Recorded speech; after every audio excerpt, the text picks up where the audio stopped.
This is Empire Sports Alliance, unfiltered. No fluff, no filters, just the real side of sports. We're talking athletes, coaches, agents, doctors, executives, the people behind the scenes who actually move the needle. From building careers to surviving the grind to winning off the field. This is where real conversations collide.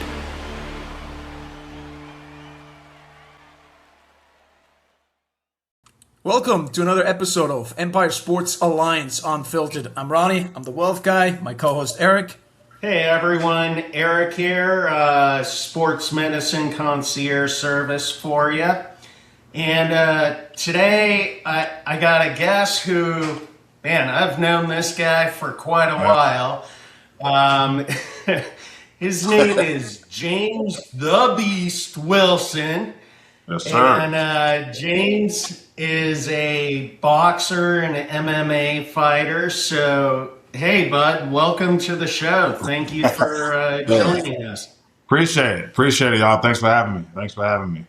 Yeah, so I'm just curious. Let's kind of just go back from the beginning. Where did all this? When did you wake up and say, "Yeah, I'm gonna be a boxer or an MMA guy"? Did you watch Rocky when you were younger? Get pumped up and say, "That's what I want to do"? You know what? It's no. I mean, of course, as a kid, a lot of fights, a lot of street fights and whatnot. But in my mind, I was never like, when I grow up, I want to be a professional fighter. That kind of was the case. Actually, before I started fighting, I was strictly football. I was running track, playing football, basketball, but football was my bread and butter. I actually went to college on a full scholarship to play football. Yeah, I did that, play out in West Virginia, got picked up as a free agent by Chicago Bears. But I knew when I finally decided I was done playing football, like I wanted to still be in something that was combative, something that was physical. And this is around James, the real time. quick though. You're a four-star recruit. You played for West Virginia, and Yes. then you were picked up by the Bears. So you Yes. played football for a very long time. Okay. Yes. That was my main thing. Yep. Okay. So- Sorry, I didn't mean to interrupt, but it's just like that's No. quite a career in itself. So Yeah, no, for sure. But I basically went from the field to the cage. Like I knew when I was done playing football, once my passion changed, I wanted to do something different. That's what I was going to do. And I decided I was done playing. I went and found a dojo and started training. My original base was Kempo Karate. And that branched off into kickboxing, Muay Thai, and wrestling and boxing. And it just kind of took off from there. Did a couple of amateurs, was a California state heavyweight champ, turned pro, and just kind of happened. wow. So, what made you say, "I'm done with football"? Did you get cut, or was it injuries? And how did that transition happen? So basically, my passion wasn't the same. I always loved football. I still love football. But really, I just wanted to do something different. And it didn't help that Chicago wanted to change me to linebacker. I was a big ass running back. But they wanted to move me to like an outside stand-up in backer, James Harrison type. I was big, I was fast, I could move.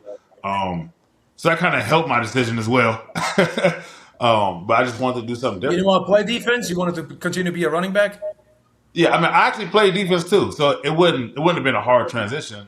But I just wanted to do something different. And this is around the time when UFC was really popping, especially like the heavyweight division. This is when, you got Chuck Liddell and Tito and Rampage and Kimbo Slice just hit the scene. And I was like, that's something I want to do. I remember one day sitting in our apartments in college, and my teammates were like, damn, they used to call me J-Dub, we could see you doing that. This was Kimbo, knocking people out in the backyard, just running through people. And that's, on the team, I was that guy that lifted everybody up, that motivated everybody, that pushed everybody. Everybody's going to have their ass in the weight room. We got to be here. We're going to run these hills. I was that guy. And it was just like, they seen that in me.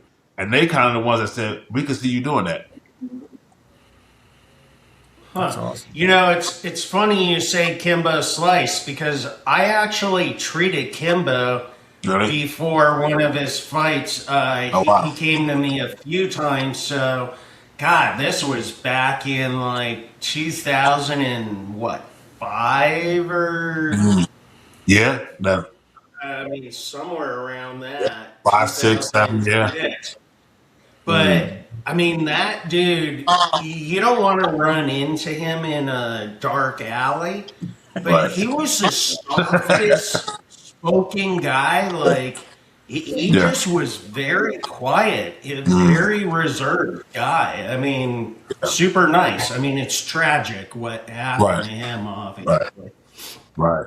Now, oddly enough, My, so me and go ahead, Kimbo Jim. never met, but there's actually talks of us fighting.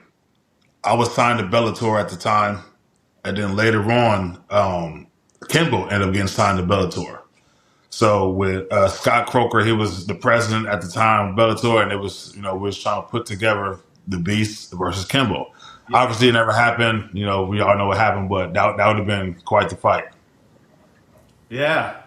So you saved the beast. So talk to us. Where did you choose this? Did someone else choose your name? How'd you get Right. that? Well, first off, you should never choose your own nickname. That's just a no go. You can't do that. It has to be earned. It So has to somebody be else can given. come up with it, right? Hey, right. It just kind of Okay. sticks, and it just kind of Yeah, happened but in you the. said my nickname's Mr. Cool and everything, right? Nobody ever said that, Eric. No, I guarantee you, nobody said that. We need to go find that person. Yeah. Yeah, doesn't exist. Yeah. Oh, well, yeah, like nicknames just kind of happen. Like whoever people in the gym, through my instructors, my senseis, my trainers, my coaches, just from the way I go hard. Just everything I do is 100%. Like we're not gonna half-ass anything. You know what I mean? So like that's just kind of stuck. And when I'm in the ring, I'm aggressive. My style is very beast-like. Like I'm not coming in there to play with you. I'm gonna knock your head off, and that's how they just came along. Yeah. So, So, go on. go ahead. I know. I was just wondering. So basically, because you now you're a boxer, right? So, but you Correct. started with combat sports, like so you have a lot of mixed martial art background and all Right. that stuff. Can you tell us a little bit in terms of what made you choose MMA? How did you end up in boxing? What's the difference in terms of like just again from an approach with a fight, etc.? Right. Yeah, each one definitely has his own feel. I fought professionally MMA, professional Muay Thai, professional kickboxing, and professional boxing. So I literally hit every combative sport professionally across the board. But coming into that space was MMA. And I loved it because you Yeah. get to utilize all your tools, your hands, your knees, your feet, your ground, your everything. There's no stone that's left unturned. And Yeah. I loved it because it kept you well rounded. You know what I mean? Now as far as like boxing, totally different. I think boxing is way more technical than MMA. Because clearly all you have is just your hands down. So you want to be a little more precise. The footwork is different. But I think because I did MMA and kickboxing and Muay Thai, that helped the transition a little easier because of the footwork and the angles that we're used to throwing punches off of a kick or kicking off of a punch.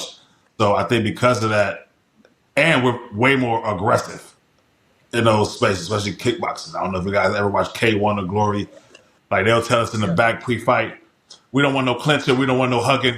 Y'all gonna fight, So it's very warrior-like. So to put that together, that mindset, and then with the actual skill, and then take that to boxing, I think it bred something that was different and something that was a breath of fresh air that we used to see kind of like back in the day with the old school guys, back in the day of like Marvin Hagler and Mike Tyson and these Oh, very okay. technical, but Yeah. very savage, I want to kill you type, so.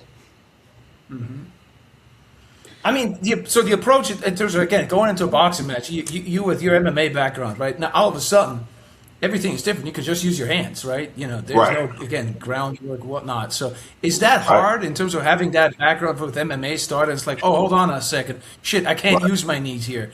Like, you're going into that. How do you prepare? You know what I mean? I'm just thinking back about that fight with McGregor and Oh who yeah. was it? Floyd. And it's like, yeah, sorry, you go ahead. You're the Right. expert. He was throwing hammer fist. I think at first it was kind of like because everything's so innate and second nature. So like, oh, a kick should come right now, but I got to control it. But Right. one of the things that helped me is that I love to punch. Even though I was an MMA fighter, we have all these different tools. I love to strike. So I think because of that, going into boxing, it was not that hard. It was an easy transition. Of course, there's still a lot of technical things you need to work on in straight boxing, but it was easy because naturally I want to just strike. Okay. So, what is boxing easier on your body? Also, I mean, I obviously MMA. You're on the ground. You're doing a ton of stuff. I know some of your injuries. Right. Has that helped though? Your body last a little longer, should we say? I would say, yeah, for sure. I mean, yeah. Obviously, boxing still has I think the highest rate of head injuries because most they're just focused on punch you in the head, Right. But as far as overall, like, Pretty straightforward. yeah.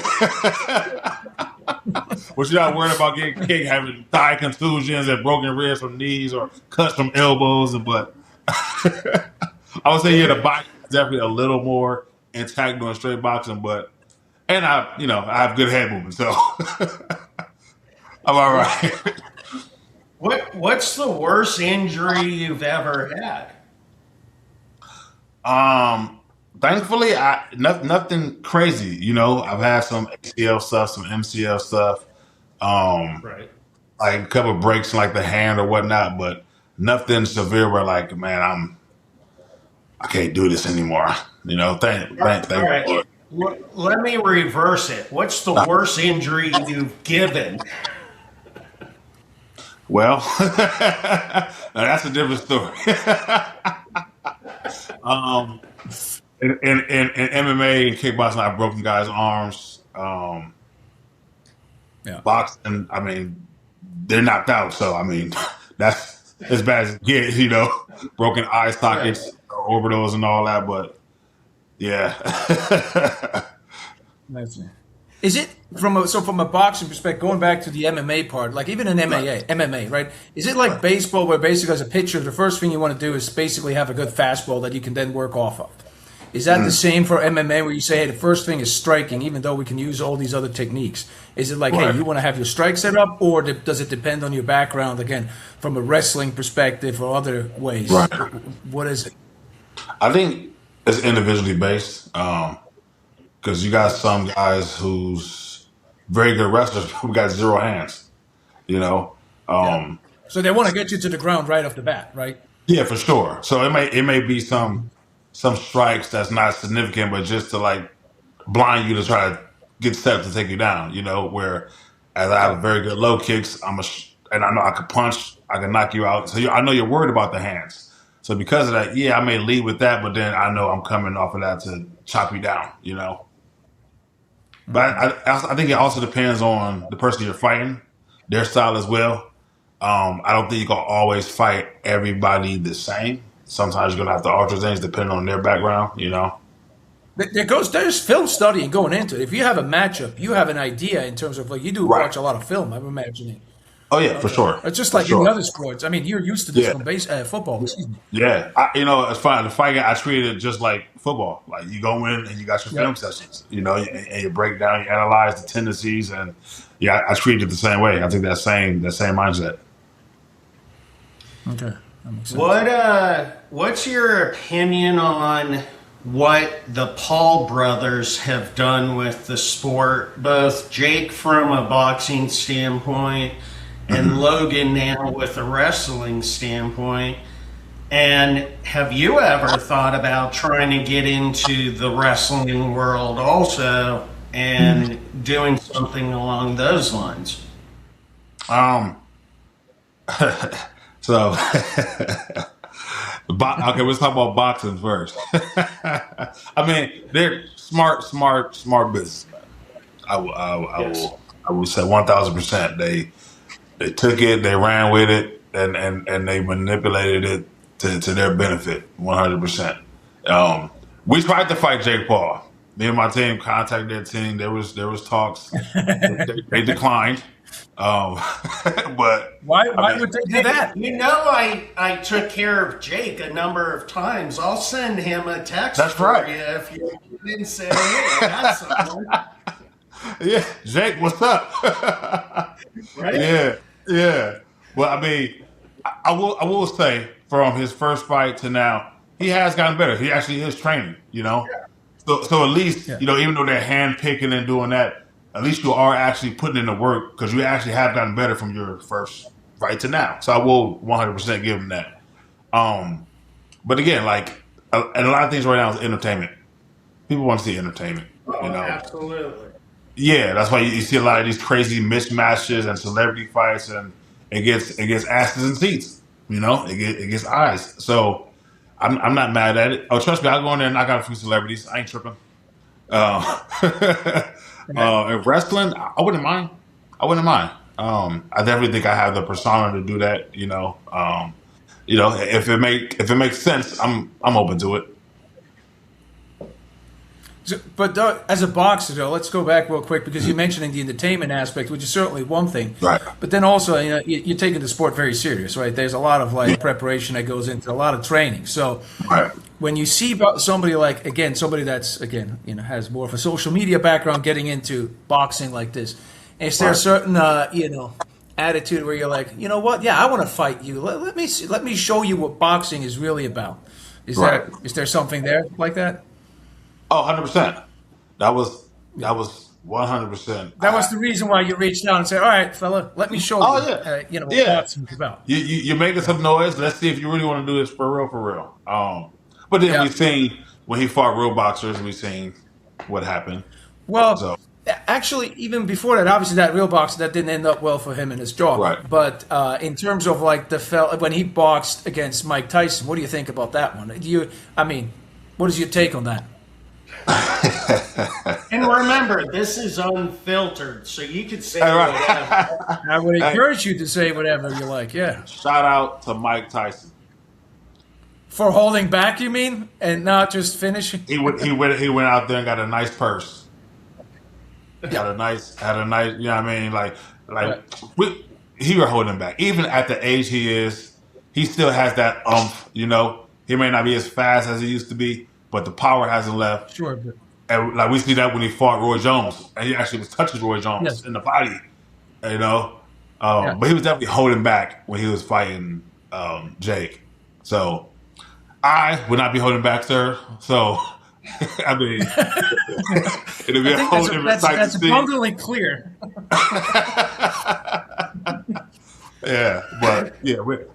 Mike's a legend. I mean, Jake knew what he was doing by getting that caliber, that name in there to get that viewership. But we know what really could have happened in there. Yeah. Yeah. So when you were living where you were when I was back there also, we had another boxer in town, Audley Harrison, Forrest Harrison. And Audley, I know, won a gold medal with Great Britain, and then he was heavyweight. But he took on a lot of the fights and all that stuff on his own, as opposed to going with a Don King and getting the agent and all that kind of stuff. What was the route you've done, and has it helped you? Has it hurt you? Any regrets on anything? I've had both routes where I've done it as a free agent, and also under a company. Like I was signed with Golden Boy. As far as the boxing, I was signed with Golden Boy. We had a long-term contract, and it didn't work out. I had to get myself out of that contract. So it's real tricky, and you got to be careful because a lot of times there's boxers who get signed to these big promotions. Golden Boy is one of the biggest promotions in the world, and sometimes you'll be on the shelf. You know what I mean? That's De La Hoya's, Yeah. firm, right? Yeah. Yep. So I mean, it depends on the person. Yeah, it can help. If they're keeping you active. But if you're fighting every so often, but the goal is to get to a world championship, the trajectory has to match up with that goal. So you need to be fighting every so often. But can you do it on your own? Yeah, sure. It might take you longer, huh? How often is that, like, on average, to really build up that resume and then get the every 2-3 months if you're healthy. Like if you're staying healthy, then go every 3 months and knock that up. Ideally. Yeah, So, are you still fighting and trying to do stuff? I mean, I know you train all the time. Right. Well, I have not officially retired, and there's still some talks of some things right now. Nothing in black and white yet. So until that's printed on paper inside, we'll continue to chip away and be training. And once that's solidified, we'll turn it up and get ready to go. So I say you're like a small business owner for yourself. When you own your small business, from the financial side of things, you have your good months and your bad months, and it's constantly up and down. And I'm assuming you've gone through some of those same headaches and challenges. But what has been some of the biggest challenges with the ups and downs, the highs and lows and all that? Like what sacrifices have you had to make and all that? Right. For me, and I have a different perspective, for me the biggest sacrifice is your time. So say, I could go fight in Saudi Arabia, made $1 million, right? And then you have some months, but you can chill. You don't have to do anything. You don't have to fight. You're good. But then also have a lot of side projects where I still act, doing commercials and film, and then the stuff I do with the youth, with different group homes and at-risk youth, which is consistent. So, and a lot of fighters, unfortunately, all they know is fight. But what about when nobody wants to fight you? For a long time, nobody will fight me. What about when, there's a big gap in between? What are you doing? A lot of fighters don't know how to invest, where to put their money, or how to have different side hustles where you're still having money and still making money, even if you're not in a ring. Like I could not fight, but I still have sponsorships or endorsement where you're still, creating that revenue. But that's part of building your brand, and not every fighter thinks like that or has that, Well, so James, I work on the business side of things. I'm a wealth management guy and work with athletes. So can you talk a little bit, because I think you're bringing up a really, really important point, right? You cannot box forever. Not everybody's Mike Tyson and go in the ring whenever. But in terms of the importance of what you were just saying, again, you have these gaps, right? Making sure I don't know if you're working with an agent or you have the right contract, you have the endorsements and all that stuff. How do you set that up? Because I think that's really hugely important. As obviously, during the time that you're boxing, that you're active, but also in terms of setting yourself up for retirement, right? I mean, I know you're very active on social media, et cetera. So how do you build that brand? What are some of the tips and tricks that you would say, hey, you know what, anybody that's listening, here's what you should do? Well, for me, it's just staying active, staying present, like keeping what you do visible in people's face, And the thing is, like, for me, I guess everything I do is authentic. I don't set up cameras to we're gonna make this go viral. Nah, this is just how I live my life, and just so happen that it's something that a lot of people in the world relate to or wish they had or want to implement in their lives. and that's just kind of how that comes into play. You know, and I have a PR people who, if I need, let's go reach out to this company and try to get this endorsement deal. I have that avenue as well. You know, so I mean, building your brand is so important because again, you can't fight forever. Your body ain't gonna last forever. Whether you in football, baseball, boxing, whatever it is, any active and physical job, at some point it's going to end. We have a shelf life. So in the meantime, I think every athlete should be building their brand, you know. So when it's all said and done, they still have something they can fall back on, you know. Like if I don't want to play football no more, I can still go teach and do camps and teach the youth, and you know what I mean. So yeah. So basically, you're making sure to have yourself surrounded with like a group of subject matter experts that help you in different areas as well, and help you manage those different aspects that again generate revenue, etc. Oh, for sure, and knowing certain companies and things you want to be attached to that kind of align with your brand, who you are, you know? As a person, right? In terms of like, if you're saying, hey, in terms of camps, youth, right? You want to have sponsorships, et cetera, that align kind of with you are in terms of you as a brand and then the business you're building, right? Yeah, for sure. Okay. For sure. Yep. Okay. So let me ask you this then. You talk about brand early. I know you have the most amazing relationship with your son. You guys are like this. And you're always doing stuff with him. You're looking at colleges for football for him right now. Right. What kind of brand is he creating? And is he Little Beast Wilson, or what's his name that you're going off? All right, he's his own beast. Yeah.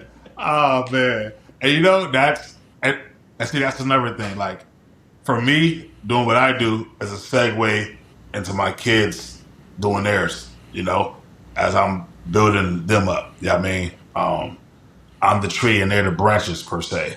So they all going to have their own, he's right now in the process. He just turned 18. He has one more year of high school. He's getting looked at by colleges. We got to start working on NIL deals. So during this process is him, branching off to do his own thing. Right now you're under me, but he still has a huge following.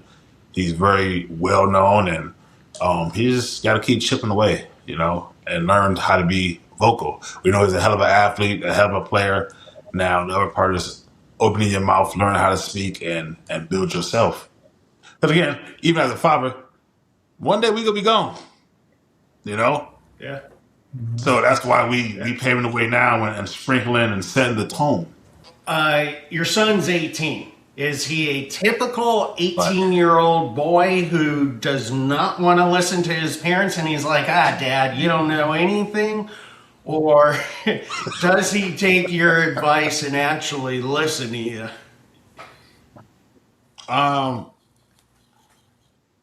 Typical 18-year-old.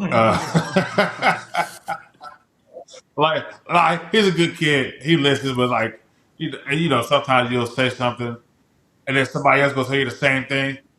Oh, now you want to listen? I just told you the same shit. Like, what? Right? I've been telling you this for a long time. Like, you thought I was lying? Like, what the fuck? Seriously. Yeah.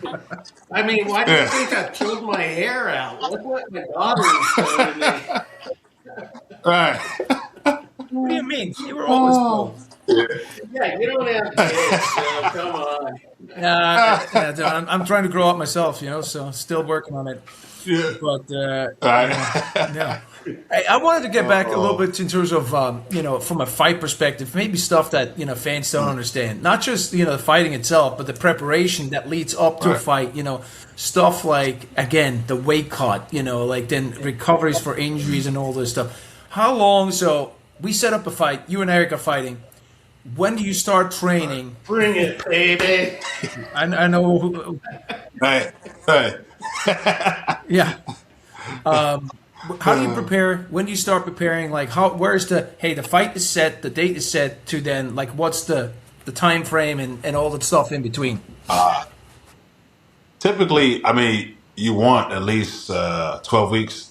You will want at least a 3-month camp to really prepare. Especially if you're in a weight class where you're cutting weight. You see some guys try to do it like, and then they too quick, and now they're fucked off. You see it all the time, falling out at the weigh-ins. But for heavyweights, I mean, luckily we ain't got to worry about weight cut unless you're just walking around in life. Yeah. Heavyweights. Eating and doing the wrong What weight thing. are we talking about, James? So for for boxing, there's no limit for heavyweight. MMA, the cutoff is 265. So you got guys like Brock Lesnar who's to walk around 320, 330 and cut down to 265. I remember Frank Mir was one of my favorite guys, but yes, okay. Yeah, Frank. Yep, all the big boys. Yeah. Wait. But yeah, typically you want about, what's the minimum weight for heavyweight? Don't worry about it, Eric.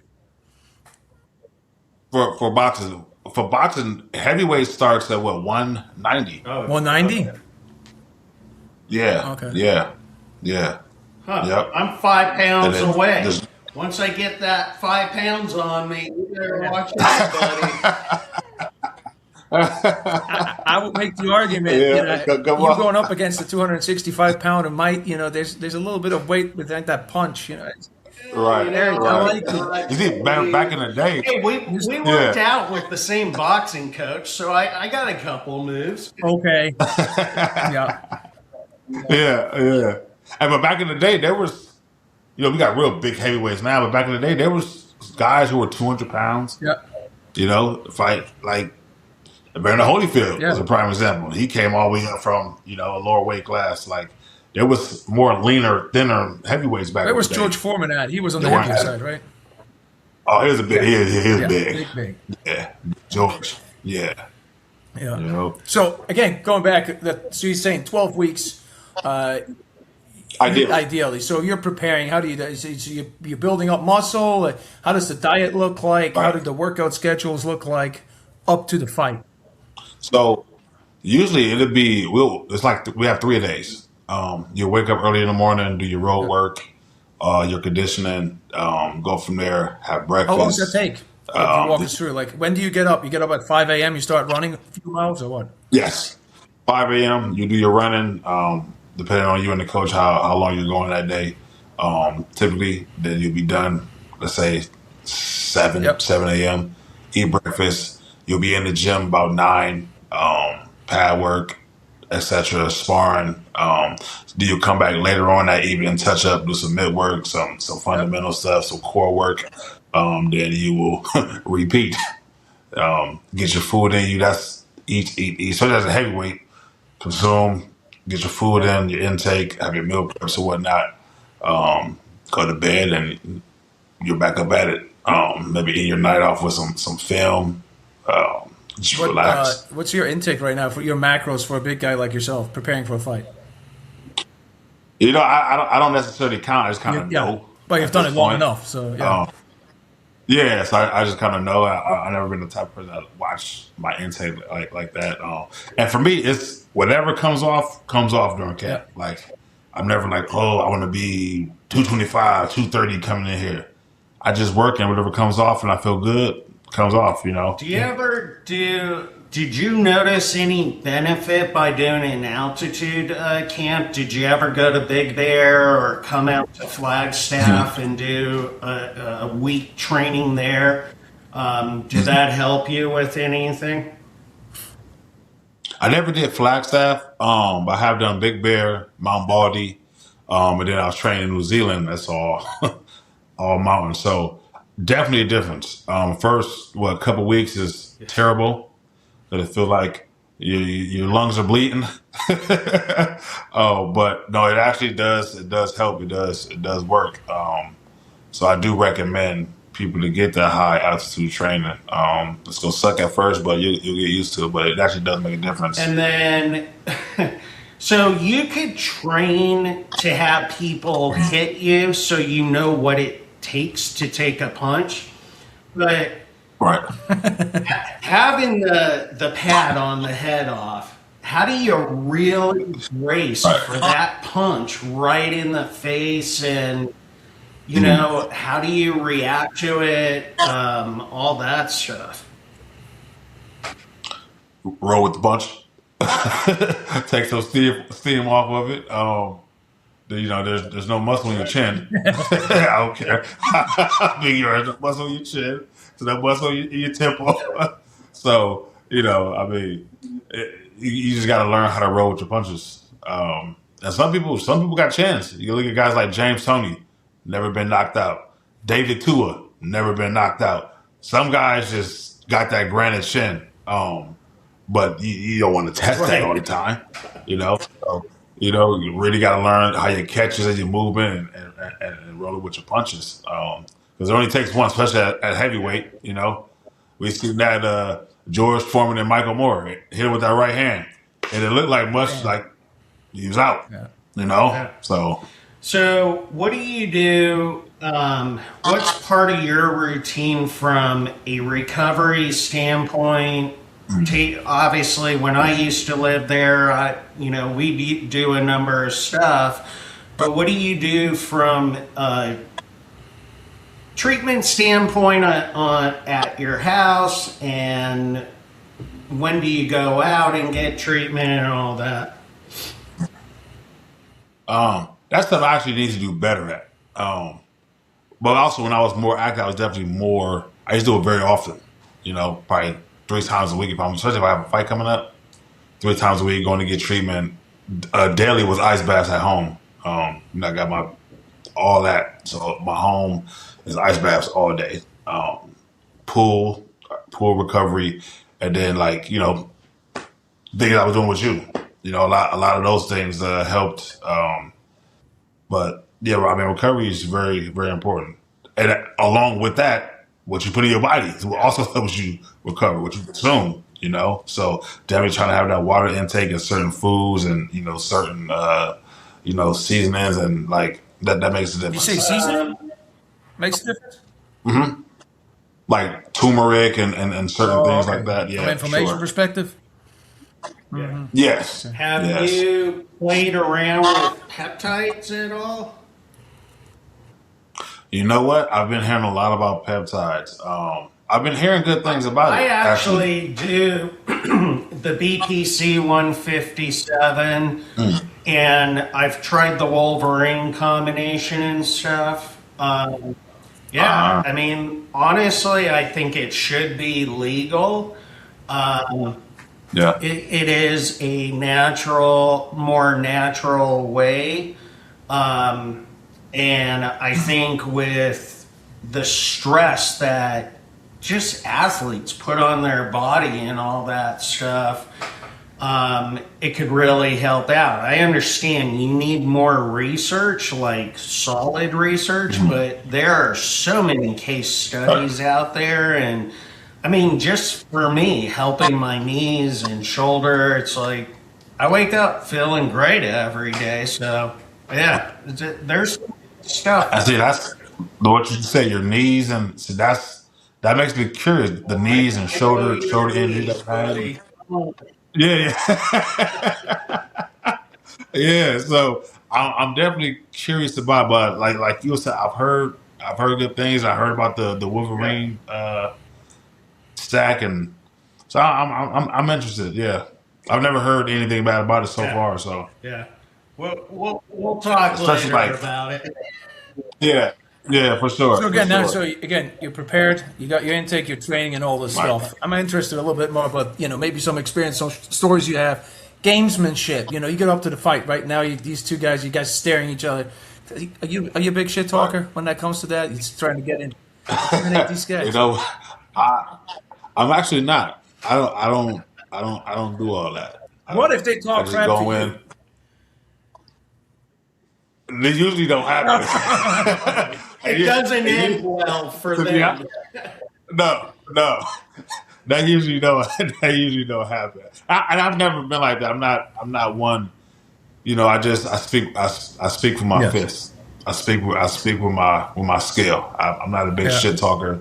That's just not my. I'm a very humble person. Right. I fuck you up. Well, that's the goal here, right? Otherwise, you want to go in the ring. Well, yeah. I'll shake your hand after, help you up. You okay? But yeah, I've never been a big shit talker. That's not. Have you ever gone out for drinks after a fight or a couple days later with a guy, and do you become buddies with any of them ever, or not really? You know what? I actually did become friends with somebody that actually fought and beat him. Actually, like we actually became really close, really cool. So is it possible? Yeah. Most of them. I mean, and of course, it's an ego thing too. Like if somebody just beats you, especially if they beat you by knockout, like fuck this guy, right? But but no, it has happened. I look at like Frazier and Ali. Yeah. They was nemesis, but actually Hey, became Rocky friends. and Apollo. Yeah. For real, yeah. Because sometimes you can actually end up helping each other. Yeah. They might become your sparring partner. Right. Yeah. So, All right. So then, again, to Ronnie's point, it's coming up to fight week. What are you doing mentally to prepare? How are you? What are you saying to knock out all the noise and just be laser focused? Well, you're secluded from everybody. Like, no matter if it's your kids, your girlfriend, your wife, you're nothing. You're secluded. That's why a lot of times, like when I do camps, I go to Atlanta, I go to New Zealand. Like, you want to be separated from everything. Like, nothing else matters. You have tunnel vision at this point. You locked in, focused on the mission. You watch films of old fights, people that inspired you, or like things that motivate you. But as far as people, it's you, your camp, your team, your coaches, like, and that's it. Nothing else matters. Especially the week of, you just laser focus. So what does motivate you? What music? What movies? Like, what gets you going? I would say like pre-fight, watching old fights of maybe guys that I admire or like their style. Of course, my kids motivate me, but like when I'm really getting locked in, I'm on my music and I'm watching old fights. who are the guys that inspired you? What are some of your all-time like? Mike Tyson is one for sure. Mike Tyson, Marvin Hagler, Okay. Roberto Duran, James Toney, a lot of the old school guys, Roy Jones, Sonny Liston. Oh, wow, okay. You're going It's back. like when it's time to go, these are the guys I'm scrolling through watching. Wow. Okay.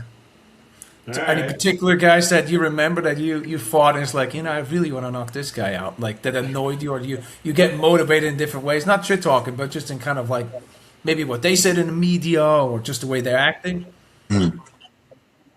I've had a few maybe try to act tough during weigh-ins or like, oh gosh, here we go. I gotta fuck you up. Like, yeah, and I'm gonna say it didn't end well for them. That's I think you had several knockouts, what I see on your record, so it's yeah. How many have you had? Well, I have a 90% knockout rate. So most of them is going to bed. so. But I mean, Yeah. you go into a fight to go for a knockout, right? Or is there ever like a strategy with your coach where you go like, okay, the first couple of rounds, let's just figure this out, that out, or you go in? I'm not saying blindless, but or just Right. start swinging. For me, I let it happen.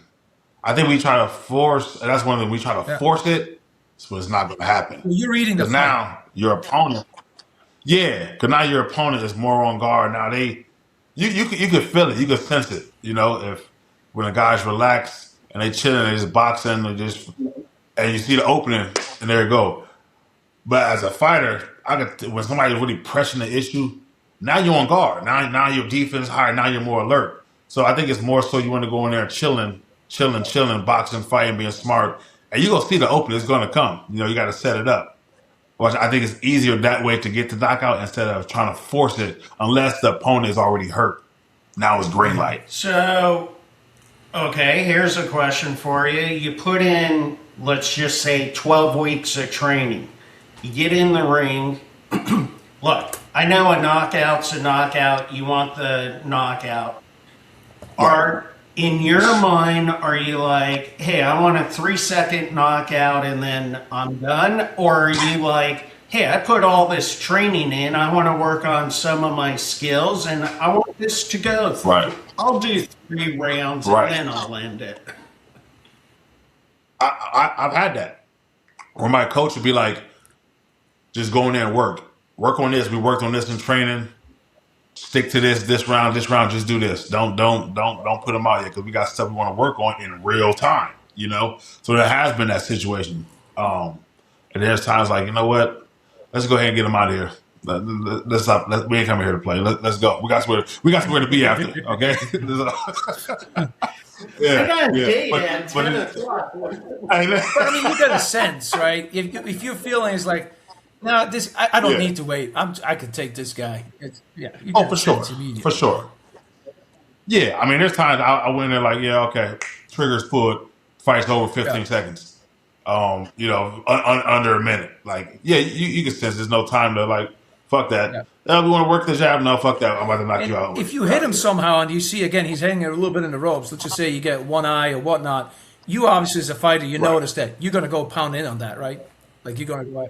Yeah. Oh, for sure. Oh yeah, yeah. Anything that's sensitive now, that's touched up, that's what we're going to focus on. Because eventually, I mean, the ref's going to stop it. Do you ever feel bad? Like, oh, I really fucked this guy up. I feel bad, but tough shit. He signed up for it.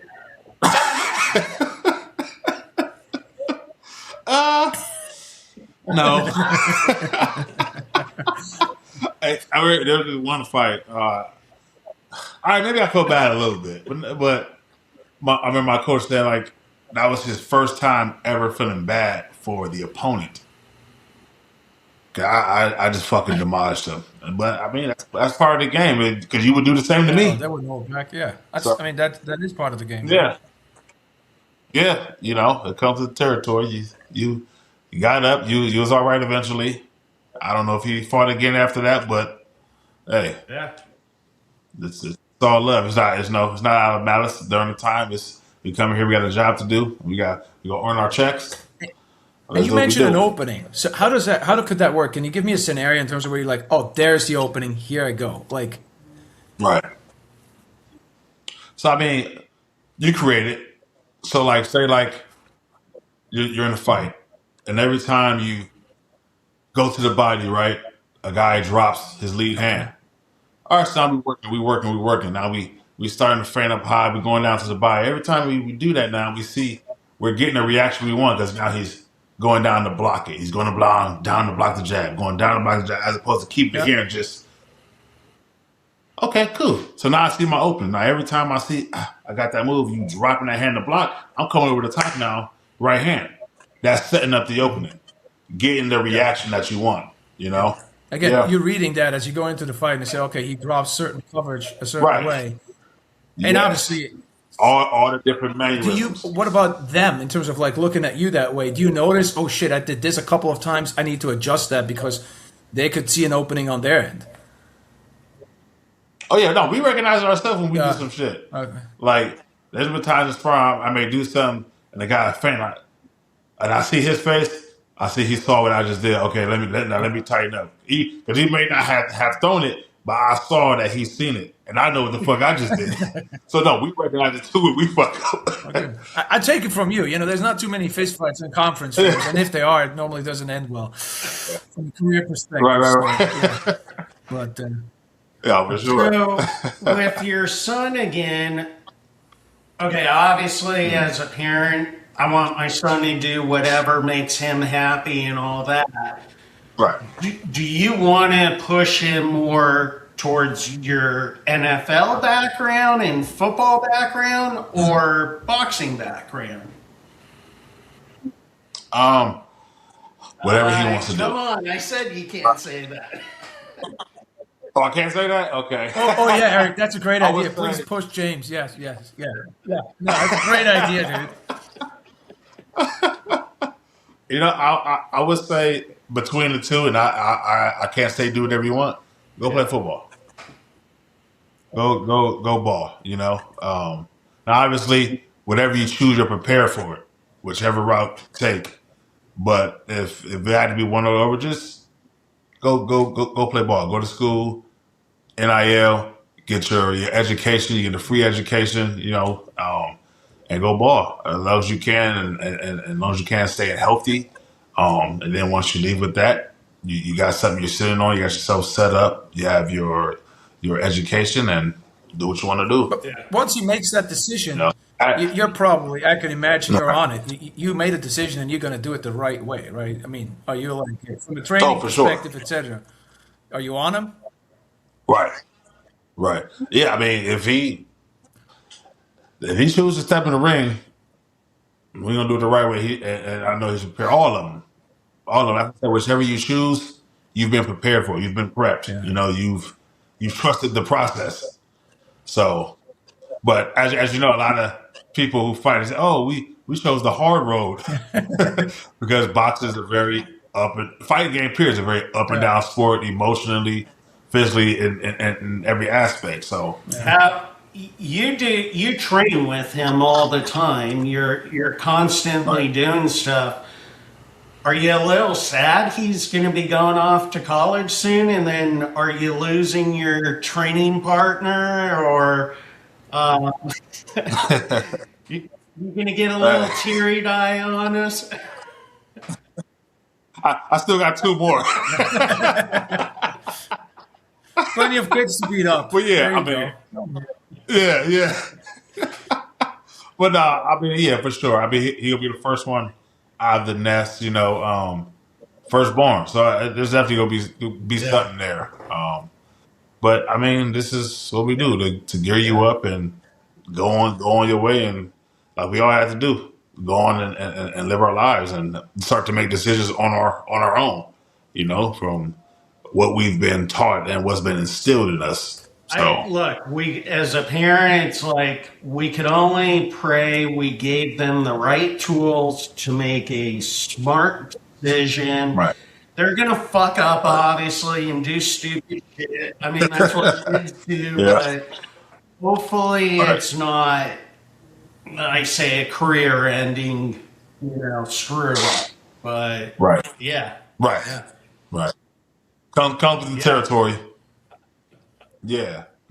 We all done it, right? Oh yeah. Trust me, I'm the one with no kids. I'm still growing up, and you don't need to be a teenager to fuck up. Trust me.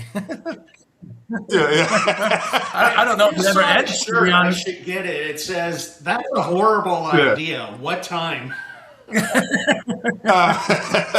a good one. I like that. That's cool.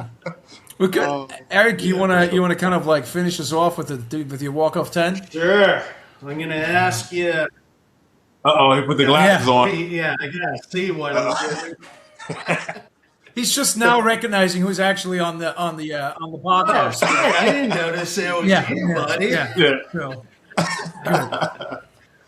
All right. So we call this the walk-off 10. So gonna ask you some true, false, or one-word question answers. True or false? Okay. You've apologized to a punching bag after a particularly rough training session. False. All right.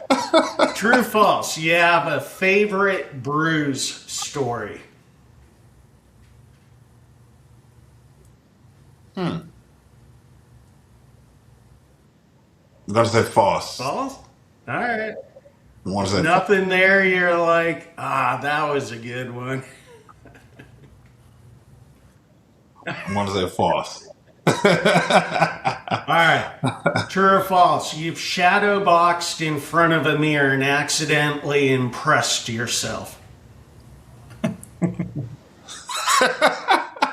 Impressed myself. Like, wow, I look good. He's like, it wasn't an accident. True. I was impressed. True. One word. What would your fighting style be called if it were a breakfast cereal? Oh, wow. I know it's not Fruit Loops. Captain Crunch? Yo, that's actually what I was thinking. Captain Crunch. There you go. I want to crunch your ass up. Yes. All right. Which is scarier, cardio, paperwork, or taxes? Cardio, paperwork, or taxes? Let's go paperwork. Right. True or false? You've ever been more afraid of your coach than your opponent?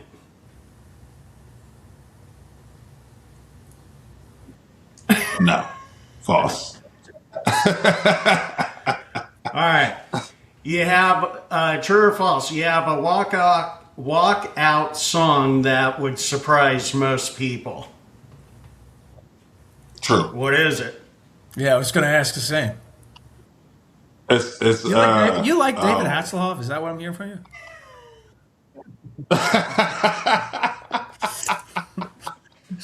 You go ahead. It's Muddy Waters, Managed Boy. All right. Cool. Yep. Oh, I got an honorary in there too. It'll be something by Prince. Prince. Nice. Yep. Yep. The Ghost. Yep. All right, true or false? At least once you've mentally scored a completely normal argument as if it were a fight. True. I think we all probably have at some point. All right, one word. What's your greatest weakness outside the gym? Greatest weakness outside the gym. That's a good question. Greatest weakness outside the gym. Damn. If your nickname is the Beast, it's kind of hard to think about weaknesses, so. Yeah, I'm like, shit. Don't have Greatest weakness outside the gym. How about responding to text messages? Oh, wow. Dude, I can't meet up with James. Hey, you know what? He's going to take his anger out on me. Okay. You was waiting on that. You was waiting on that. Yes, I'm a terrible responder at times. Yes. I have poor text management. Just keep in mind, if we ever meet, it was him talking the shit. Okay?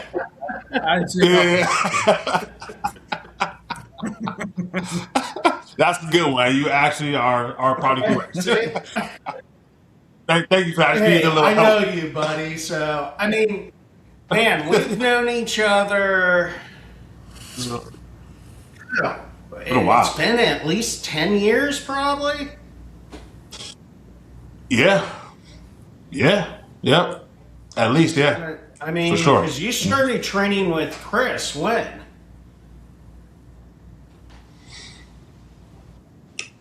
Around 2016, 17 when I first around met. that 10 year, yeah.